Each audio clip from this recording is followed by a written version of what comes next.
In the previous video, we went through a collection of text, we extracted the words, and we counted the number of times each word occurred.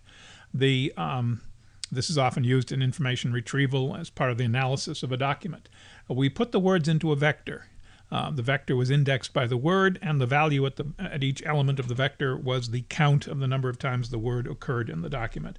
And the file, which is in the other video, the most recent video, looks like this. When we get down to the end here, we write out the word and the value in the vector, up arrow dict, that contains the count of the word, and we used order and that sort of thing.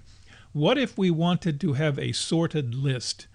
To sort the list according to the number of times each word occurred, from, say, lowest to highest, from the least number of times a word occurred to the most number of times. Now, we use this in information retrieval in order to locate words that are very broad frequency, that are probably not good indexing terms, like the word the word are, have. These are poor indexing terms. They tell us nothing, and they're in documents in a very large count. So what would I do? Well, this is a little bit peculiar to my system, but I think most versions of M.U.M.P.S have something similar, so you ought to be able to do it there. First of all, we're going to open a new file. Since Unit 1's already available, I'll open 1. It's been closed, so it's safe. Don't open an already existing file. And I'm going to create a file called temp.temp. And it's a new file since we're creating it. And I should check to see if the open succeeded. If not, $test, right? Some error message, something like that. Whoops. Quote, comma, exclamation point, and halt. Again, it's usually good to check, although unlikely anything would happen. Okay, so I've opened a file. Now, instead of writing to the screen, which we were doing, we will now switch to unit number 1. So all of this output is now going to a file. It's not going to the screen, it's going to the file.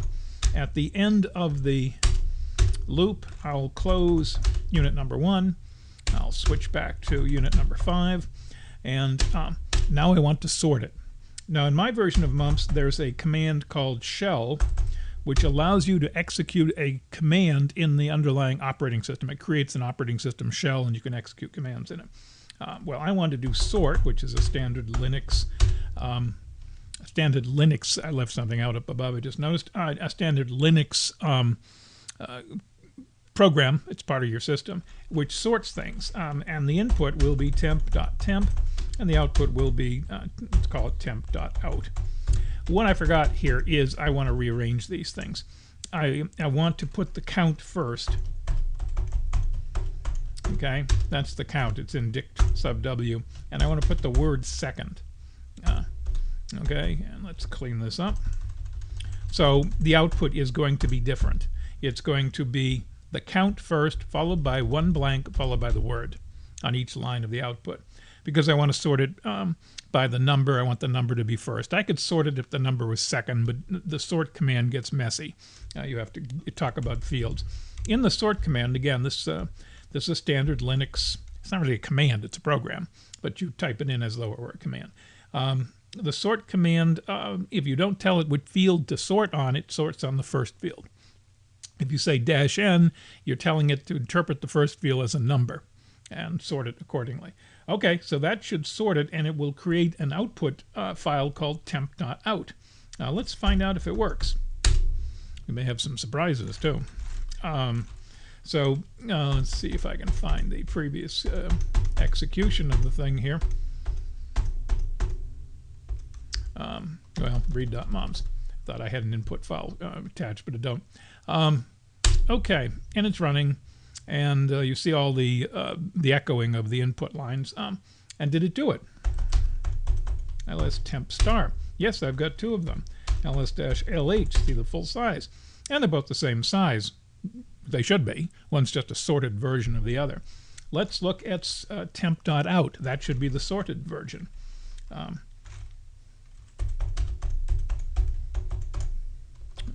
UT.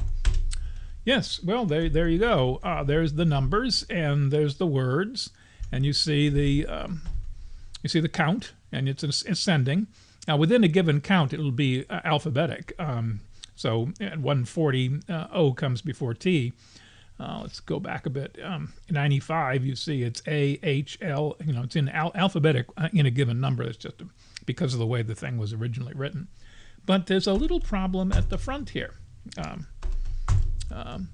This is the beginning of the file. We get some numbers in the file. We should probably get rid of numbers, but that's not the point. They're treated like words. They're, for all intents and purposes, words. They just contain digits. What's the problem? Well, the problem is 5. It seems very unlikely that there are no words in this file that only occur once. That the least frequently occurring quote-unquote word is 1156, and it occurs 5 times. That's unreasonable. So what went wrong? Something went wrong.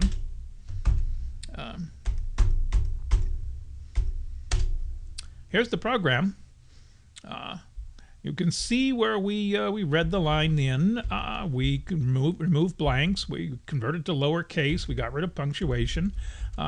We extracted the words on the line. We checked to see if the element of the vector for a given word exists. If it does exist, we simply increment. If it didn't exist, we create it and give it a value of 1. So how did it go wrong? Why is there the minimum value 5? Well, very simply, every time we run this program, we're using the same database. The old version of up arrow dict is still there, and oddly, of course, it has the same words. So every time I've run it, and I've run it 5 times, the minimum, the word with the lowest count, is incremented again. So what I failed to do is I failed to delete any previous version of the database, which would be kill up arrow dict. Okay, get rid of it. Otherwise, you're using old data. You're incrementing old data. It's very easy to do in Mumps because we tend to think in normal programming languages that when we start a program, all the variables are new, but they're not in Mumps. Not global arrays. They're old if they exist. All right, let's run it again. There it goes, and now let's look at 1, count of 1. The number or word 1156 occurs once, which makes sense. Now the counts you see are different. It's quite a few words, as it turns out, that only occur once. I'm probably going too fast for the capture to work, but and we get down to the very end here, and you can see some of the words which are useless. Since this is a short story and there's a lot of narrative, the word said is there 187 times. The word that is there 173 times. Gabriel is there quite a bit. That's one of the characters. That's unusual to see a proper name like that occurring that frequently, but it's done frequently. The word is used frequently in the story. With, aunt, there's a whole group of aunts there. So you can see these are the high-frequency words, and for the most part, they're usually not good words for indexing purposes. On the other hand, words that only occur once are not very good either. So if we were, this is a very small sample size, but if we were doing in a large sample size, the very high-frequency words would be the usual words like and of and for and but and so forth like that, and they're not indexing terms.